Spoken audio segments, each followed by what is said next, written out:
ನಿನ್ನೆ ಒಂದು 10:30 ಗಂಟೆಗೆ ನನಗೆ Puttur police station inspector phone ಮಾಡ್ತಾರೆ. ಹಕೀಮ್ ಅವರು, ನೀವು ಎಲ್ಲಿದ್ದೀರಿ? ನಾನು ಮಂಗಳೂರಲ್ಲಿದ್ದೇನೆ. ಹೌದಾ, ನೀವೊಂದು ಪೊಲೀಸ್ ಸ್ಟೇಷನ್ಗೆ ಬರಬೇಕಂತ ಹೇಳಿದರು. ನಾನು ಮಂಗಳೂರಲ್ಲಿದ್ದೇನೆ. ಎಷ್ಟೊತ್ತಿಗೆ ಬರ್ತೀರಿ? ನಾನು ಬರುವಾಗ ಸಾಯಂಕಾಲ ಆಗ್ತದೆ. ಉಪವಾಸ ಬಿಟ್ಟು ಪೊಲೀಸ್ ಸ್ಟೇಷನ್ಗೆ ಬನ್ನಿ ಅಂತ ಹೇಳಿದರು.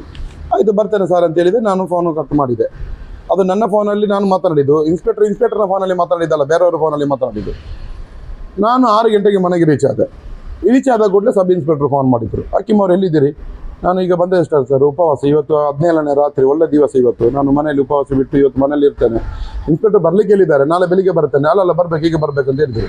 ಬಂದು ಹೋಗಪ್ಪ ಅಂತ ಹೇಳಿದ್ರು. ನಾನು ಪೊಲೀಸ್ ಇಲಾಖೆಗೆ ಗೌರವ ಕೊಡುವಂಥ ವ್ಯಕ್ತಿ, ಈ ಭಾರತ ದೇಶದ ಕಾನೂನಿಗೆ ಗೌರವ ಕೊಡುವಂಥ ವ್ಯಕ್ತಿ. ನಾನು ನೇರವಾಗಿ ಪೊಲೀಸ್ ಸ್ಟೇಷನ್ಗೆ ಹೋದ ಕೂಡಲೇ ಜೀಪಲ್ಲಿ ಕೂತ್ಕೊಳ್ಳ ಅಂತ ಹೇಳಿದರು.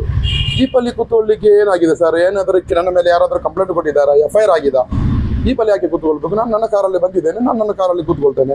ಎಲ್ಲಿಗಾದರೂ ಹೋಗ್ಲಿಕ್ಕಿದ್ದರೆ ಅಲ್ಲಿ ಹೋಗುವ ಅಂತೇಳಿ ನನ್ನ ಕಾರಲ್ಲಿ ನಾನು ಕೂತ್ಕೊಂಡೆ.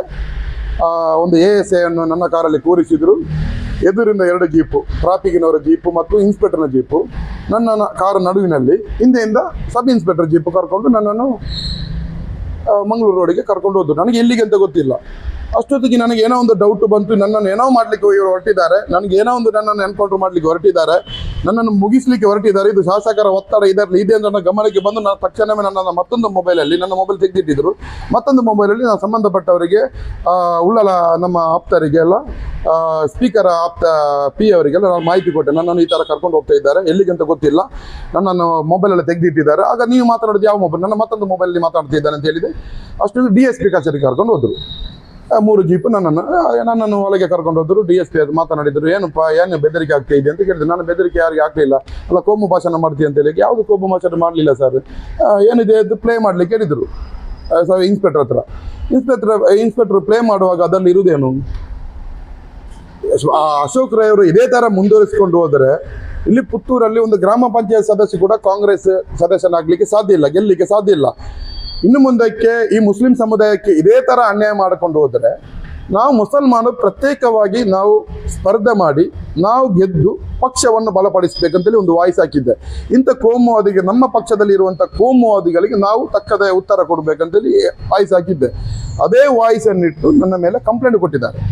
ಆ ಕಂಪ್ಲೇಂಟ್ನ ಆಧಾರದಲ್ಲಿ FIR ಮಾಡಿದ್ದಾರೆ 4 ಗಂಟೆಗೆ. ನಿನ್ನೆ ನನಗೆ ಹೇಳಿಲ್ಲ ಇವರು FIR ಆಗಿದೆ, ಯಾವ ವಿಚಾರ ಹೇಳಿಲ್ಲ.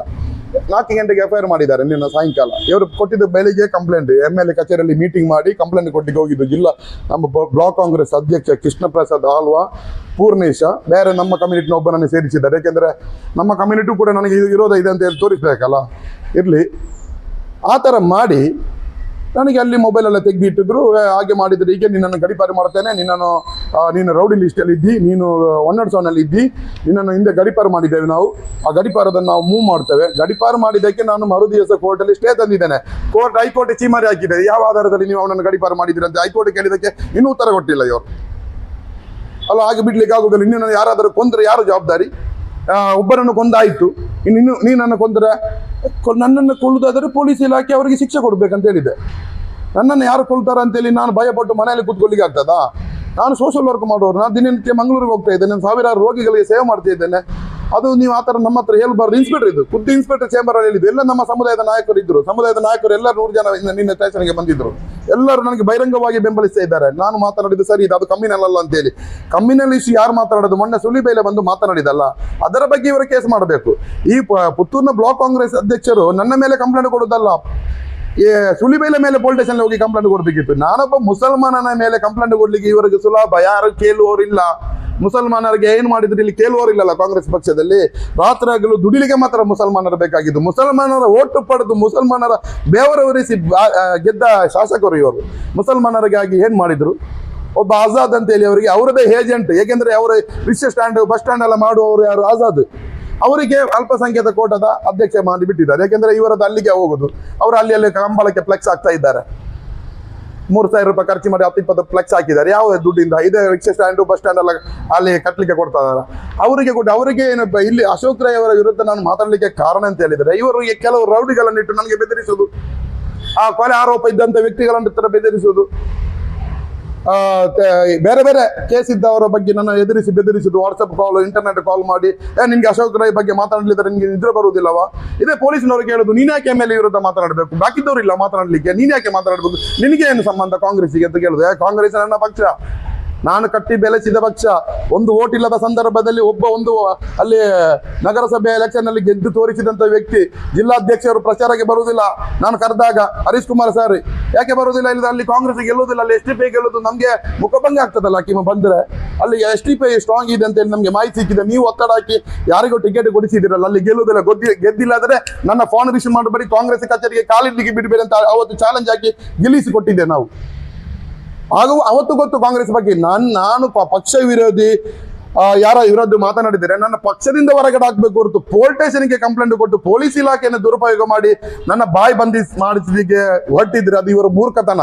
ನನ್ನ ಬಾಯಿ ಮತ್ತೆ ಮತ್ತೆ ನಾಳೆಗೆ ಉದ್ದಾಗಿರ್ತದೆ. ನಾನು ಎದುರಿಸಿ ಯಾರ ಹೆದರಿಕೆಗೆ ಬಗ್ಗು ವ್ಯಕ್ತಿ ನಾನಲ್ಲ. ನಾನು ಸಮಾಜದಲ್ಲಿ ಕೆಲಸ ಮಾಡ್ತಾ ಇದ್ದೇನೆ. ಸಮಾಜದಲ್ಲಿ ಯಾರು ಯಾವ ಸಮುದಾಯಕ್ಕೆ ಅನ್ಯಾಯ ಮಾಡಿದ್ದನ್ನು ಹೇಳ್ಬೇಕಲ್ಲ. ನನ್ನ ಯಾವ್ದಾದ್ರು ಹಿಂದೂ ಸಮುದಾಯದವರು ಹೇಳ್ಬೇಕಲ್ಲ. ಹಿಂದೂ ಸಮುದಾಯದವರು ಹೋಗಿ ಕಂಪ್ಲೇಂಟ್ ಕೊಡ್ಲಿ, ನಮ್ಮ ಸಮುದಾಯ ನಮ್ಮ ಧರ್ಮಕ್ಕೆ ಅವನು ಅನ್ಯಾಯ ಮಾಡಿದಂತ ಹೇಳ್ಬೇಕಲ್ಲ. ಕಮ್ಯುನಲ್ ಅಂದ್ರೆ ಆಗಿಲ್ಲ. ಯಾರು ನಾನು ಒಬ್ಬನೇ ಮಾತನಾಡ್ತಾ ಇರೋದು? ಇಡೀ ಸೋಷಿಯಲ್ ಮೀಡಿಯಾದಲ್ಲಿ ಅಶೋಕ್ ರೈ ಬಗ್ಗೆ, ಇವತ್ತಿನ ಪುತ್ತೂರು ಕಾಂಗ್ರೆಸ್ ಬಗ್ಗೆ ಮಾತನಾಡ್ತಾ ಇದ್ದಾರೆ. ನಾನೊಬ್ಬ ಮುಸಲ್ಮಾನ್ ಆದ ಕಾರಣ ನನ್ನ ಬಾಯಿ ಮುಚ್ಚಿಸಿದರೆ ಎಲ್ಲರ ಬಾಯಿ ಮುಚ್ಚಬಹುದು ಅಂತೇಳಿ ಆ ಭಾವನೆ, ಅದು ತಪ್ಪು. ಇಡೀ ಸಮುದಾಯ, ಇಡೀ ಪಕ್ಷದ ನಿಷ್ಠಾವಂತ ಕಾರ್ಯಕರ್ತರು ನನ್ನ ಬೆಂಬಲಕ್ಕಿದ್ದಾರೆ. ಸಾವಿರಾರು ನಿನ್ನೆ ಬೆಳಿಗ್ಗೆ ತನಕ, ರಾತ್ರಿ ಬೆಳಿಗ್ಗೆ ತನಕ ಮಲಗಲಿಲ್ಲ, ಅಷ್ಟು ಕಾವು ಮಾಡ್ತಾ ಇದ್ದಾರೆ. ನಾವಿದ್ದೇವೆ, ನಿಮ್ಮೊಟ್ಟಿಗೆ ನಾವಿದ್ದೇನೆ. ನಾನು ಅವರನ್ನು ನಂಬಿ ನಾನು ಮಾತನಾಡೋದಲ್ಲ ಇದ್ದ. ನಾನು ಒಬ್ಬಂಟಿಯಾಗಿದ್ದೇನೆ ಅಂತೇಳಿ ಭಾವಿಸಿ ನಾನು ಮಾತಾಡ್ತಾ ಇದ್ದೇನೆ. ಅವರು ಬೆಂಬಲ ಕೊಡ್ತಿದ್ರೆ ನನ್ನ ಸ್ವಾಗತ. ಆದರೆ ಮತ್ತೊಬ್ಬರ ಬೆಂಬಲದಲ್ಲಿ ನಾನು ಮಾತನಾಡೋದಲ್ಲ. ನನಗೆ ಯಾವುದು ತಪ್ಪು ಕಂಡಿದೆ ಅದನ್ನು ನಾನು ಮಾತನಾಡ್ತೇನೆ. ಅದನ್ನು ನನ್ನ ಬಾಯಿ ಮುಚ್ಚಿಸಲಿಕ್ಕೆ ಈ ದೇಶದಲ್ಲಿ ಯಾರಿಗೆ ಸಾಧ್ಯ ಇಲ್ಲ. ಕಾನೂನಿಗೆ ವಿರುದ್ಧವಾಗಿ ಮಾತನಾಡಿದ್ರೆ ಕಾನೂನಿಗೆ ನಾನು ಗೌರವ ಕೊಟ್ಟು ಬಾಯಿ ಮುಚ್ಚುತ್ತೇನೆ ಹೊರತುಂಟಲ್ಲ. ಮತ್ತೊಬ್ಬರ ಹೆದರಿಕೆ ಬೆದರಿಕೆ ಪೊಲೀಸ್ ಇಲಾಖೆ, ನನ್ನ ಈ MLA ಅಶೋಕ್ ರೈ ಒಬ್ಬರನ್ನ ನಾನು ನೋಡಿದಲ್ಲ. ನಾನು 224 MLA ಹತ್ರ ಮಾತನಾಡಿದ್ದೇನೆ, ಚರ್ಚೆ ಮಾಡ್ತೇನೆ. ತಪ್ಪಾದರೆ ಅವ್ರ ಹತ್ರ ಅವರನ್ನು ಸರಿದಾರಿಗೆ ತರುವಂತ ಶಕ್ತಿ ನನ್ನ ಹತ್ರ ಇದೆ.